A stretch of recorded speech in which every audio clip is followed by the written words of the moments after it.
Урматтуу Москва шаарындагы мекендештер, эгерде сиз жакын арада Казакстанга чыгып кетүүнү ниет кылсаңыз, сизге тажрыйбалуу айдоочу Асылбек мырзаны сунуштайбыз. Биздин Аль Фортуналары кызмат кылат.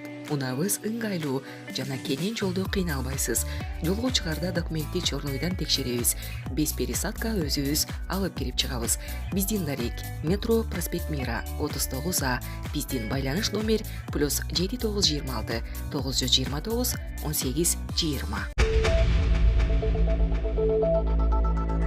Жеңилдешиңиз менен депутат Айдарова жыйын учурунда ажатканага чыгып кеткен министрди сынга алды.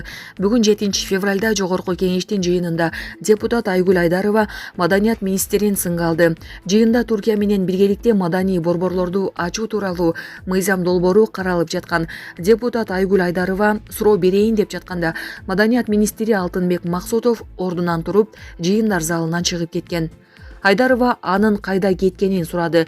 Төраганын орун басары Нурбек Сыдыгалиев министр бир самга суранып чыкканын айтып, орун басарына суроо берип турууну сунуштады. Суроону министрдин өзүнө берем. Бул мыйзам долбоорунан маанилүү эмне бар? Бул эмне тоготпогонбу? Муну кандай түшүнсө болот? Өзү айда жылда бир келет. Анда да басып кетет. Баары бир кабыл аласыңар да деген ойдо кетип калдыбы, деди Айдарова.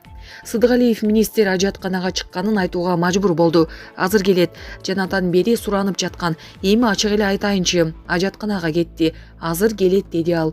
Депутат келгендер муктаждыктарын буга чейин бүтүрүп келсе болмоктугун айтты. Ошентип Айдарова Максутов ажатканадан келгенче күтүп, суроосун бербей отурду. Министр кайтып келгенден кийин депутат аны менен учурашып, жеңилдешиңиз менен, деди. Булак Супер Кежи. Орусияда согуш жөнүндө туура эмес айткандардын мүлкүн тартып ала башташат. Орус парламенти федералдык жыйынынын төмөнкү палатасы Федерация кеңешиде саясий беренелердин негизинде соттолгондордун мүлкүн тартып алуу тууралуу мыйзам долбоорун колдоду. Бүгүн 7 февралда долбоор жогорку палата мамлекеттик думада бир добуштан кабыл алынган сыяктуу эле Федерация кеңешинде да жапырт макул деген добуш менен жактырылды. Мыйзамга президент кол коюп, күчүнө киргенден кийин орус армиясы тууралуу фейк маалымат тараткан, аскерден качкан, буйрукту аткарбай койгон, туура эмес уюмга мүчө болгон деген жүйө менен соттолгондордун мүлкү конфискацияланат. Мурда мамлекеттен алган ардактуу наамдары жокко чыгарылат.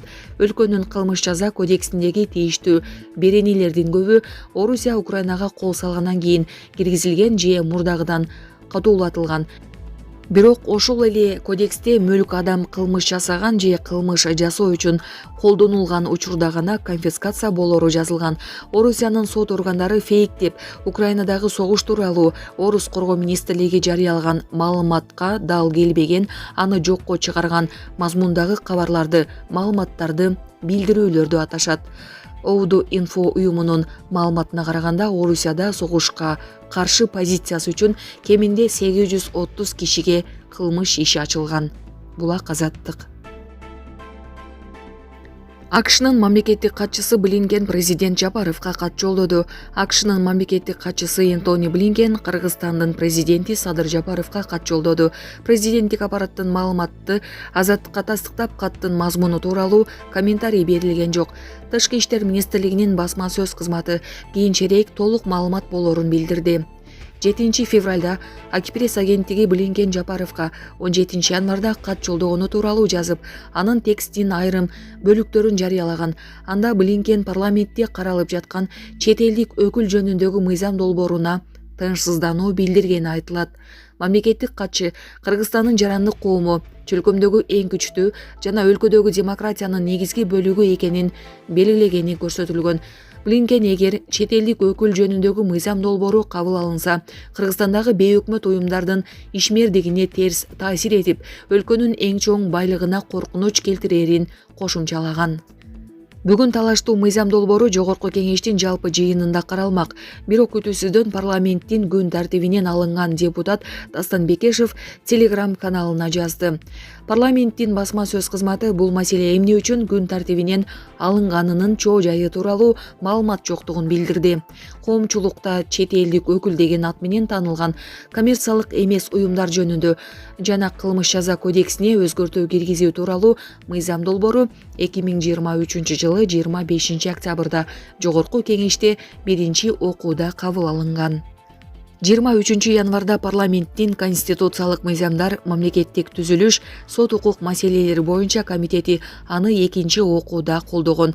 Эл аралык укук коргоочу уюмдар парламентти бейөкмөт уюмдардын ишмердигине олуттук коркунуч келтирүүчү бул мыйзам долбоорун четке кагууга чакырышкан. Адилет укуктук клиникасы депутат Надира Нарматова негизги автор болгон документти иликтеп чыгып, ал Орусиянын чет элдик агенттер жөнүндөгү мыйзамына 98% шайкеш келерин аныктаган. Нарматова бул документ өкмөттүк эмес уюмдардын ишине тоскоол болбойт деп айтып келет. Булак Азаттык. Умдем клиникасы тиш ооруларын дарылоо жана тиш салуу кызматын көрсөтөт. Стоматология заманбап техникалык каражаттар жана материалдар менен камсыздалган. Жогорку даражадагы стоматологтор өз ишинин сапатына кепилдик беришет жана төмөндөгү кызмат көрсөтөт. Хирургиялык стоматология, тиштерди реставрация кылабыз. Кандай гана оор абалдагы тиш болсо да оорутпай алып салабыз. Жулабыз. Тиштерди кесипкөй чеберчиликте гигиеналык тазалоодон өткөрөбүз. Брекет системабыз да бар. Тиштерди имплантациялайбыз, которобуз. Протездөө, металлокерамика, цирконий, алтын жана башка түрлөрдү колдонуу менен сиз каалаган сапатта тиштериңиздерди оңдоп түзөп, салып жана тазалап беребиз. Көңүл буруңуздар, биздин жайкы жеңилдетүүдөн пайдаланыңыздар. Эгер сиз алдын ала жазылып келсеңиз, сизге 500 рубль арзандатуу каралган. Шашылыңыздар, биз сиздерди күтөбүз. Биздин дарек Москва шаары, метро Накимовский проспект, Сивашская көчөсү 7, корпус 2, метрого жакын жайгашкан. 5 мүнөт гана жөө басасыз. Байланыш номеру +7 925 103 22 77. Садыр Жапаров, эгер бийлик сөз эркиндигин чектесе, эл көтөрүлмөк. Кыргыз эли илгертен сөз эркиндиги менен жашап келген эл. Бул тууралуу өлкө башчы Садыр Жапаров кабар маалымат агенттигине берген маегинде айтты. Анын айтымында сөз эркиндигин жамынып алгандар элди бузуп жатышат. Сөз эркиндиги жок дегендер, сөз эркиндиги деген терминге жамынып алып, каалаганын кылып келгендер, сөз эркиндигине жамынып алып, өлкөгө бүлүк салууну пландап жүргөн мекенчилдер. Биз өлкөгө бүлүк салгысы келген андай арам ойлоолорго жол бербейбиз.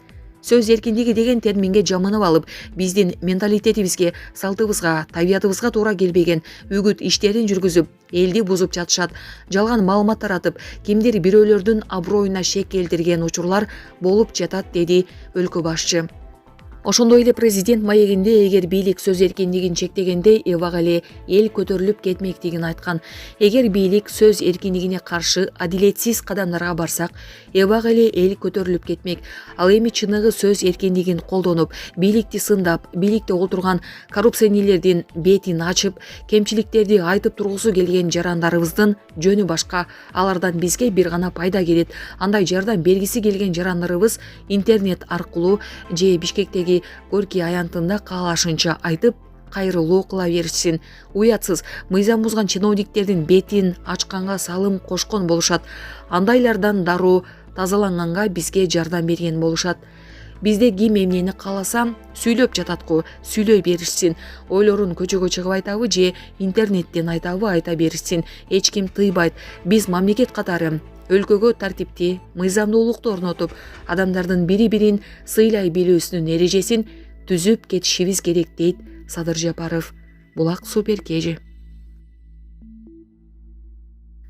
Министрлик Кыргызстандын паспортун ортомчулардан албоого чакырды. Санариптик өнүктүрүү министрлиги чет элдик жарандарды Кыргызстандын жарандыгын алуу үчүн ортомчуларга алданып калбоого чакырды. Министрликтин алдындагы калктык каттоо департаменти ортомчулардын документ, маалыматтарды ыкчам даярдоо тууралуу убадаларына ишенбей, жарандык маселелер боюнча паспорттук бөлүмдөргө кайрылууну эскертти. Маалыматта акы алып, консультациялык кызмат көрсөткөн адамдар жарандык алып берүүдө эч кандай таасирин тийгизе албай турганы жазылган. Кыргызстандын жарандыгын алууну көздөгөндөр үчүн Санариптик өнүктүрүү министрлигинин сайтында жарандык алуу үчүн тапшырылуучу документтердин тизмеси жарыяланган. Эрежеге ылайык керектүү документтер тапшырылган соң документтер Санариптик өнүктүрүү министрлигине караштуу калктык каттоо департаментинин кызматкерлери тарабынан толтурулат. Андан кийин документтер топтому мыйзам тарабынан белгиленген тартипте каралат. Санариптик өнүктүрүү министрлиги жарандык алууда ортомчулардын катышуусу менен алдамчылык фактылары аныкталса, бардык документтер укук коргоо органдарына өткөрүлүп берилерин эскертти. Бир нече күн мурда соц тармактарда Кыргызстандын паспортунун дүңүнөн жасайм деген жарандын жарыясы пайда болгон. Ал 100дөн ашуун адамга 3 ай ичинде кыргыз жарандыгын паспорту менен кошо алып берип, банктан эсеп ачууга да көмөктөшкөнүнө мактанган. Укук коргоо кызматкерлери азырынча кыргыз жарандыгын убада кылган адамдарга көрүлгөн чаралар тууралуу маалымат бере элек. Былтыр президент Садыр Жапаровдун жарлыгы менен чет өлкөлүк 1704 киши кыргыз жарандыгын алган. 2022 жылы 6316 адамга кыргыз жарандыгы берилген. Президенттин жарлыгындагы маалыматтар былтыр август айынан бери жабык боло баштады. Ага чейин Кыргызстандын жарандыгын алгандардын да, чыккандардын да тизмеси жазылган жарлык ачык жарыяланып келген. Азаттык 2022 жылдын 31 декабрында чыккан номер 417 жарлык менен Орусияда таанымал болгон ондогон саясатчы, мамлекеттик кызматкер жана ишкерлер Кыргызстандын жарандыгын алганын аныктаган. Былтыр 26 мартта The Moscow Times басылмасы Садыр Жапаровдун 2022 жылдын 31 декабрындагы номер 359 жарлыгы менен да Орусиянын бир катар белгилүү адамдарына кыргыз жарандыгы берилгенин жазган. Булак Азаттык.